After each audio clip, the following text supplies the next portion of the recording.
ଆସ ଏହି ଐତିହାସିକ ତଥ୍ୟଗୁଡ଼ିକ ବିଷୟରେ ଆଲୋଚନା କରିବା। 1. ରାଜୁ ରିଭୋଲ୍ଟ ବା ରାଜୁ ବିଦ୍ରୋହ କେବେ ଦେଖାଯାଇଥିଲା?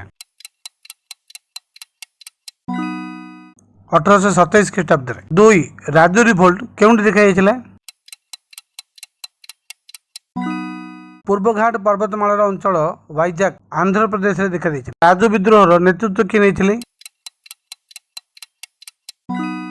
ବୀରଭଦ୍ର ରାଜୁ। ରାଜୁ ବିଦ୍ରୋହର ଅନ୍ୟ ନାମ କ'ଣ? ରାମ୍ପା ବିଦ୍ରୋହ ବା ରାମ୍ପା ରିଭୋଲ୍ଟ। ଫରାଇଜି ବିଦ୍ରୋହ କେବେ ହୋଇଥିଲା? 1818ରେ ଆରମ୍ଭ ହୋଇଥିଲା ଏବଂ 1838ରେ ଏହା ଉଗ୍ର ରୂପ ଧାରଣ କରିଥିଲା। ଫରାଇଜି ବିଦ୍ରୋହ କେଉଁଠି ଦେଖାଯାଇଥିଲା? ପୂର୍ବବଙ୍ଗରେ। ଫରାଇଜି ବିଦ୍ରୋହର ନେତୃତ୍ୱ କିଏ ନେଇଥିଲେ?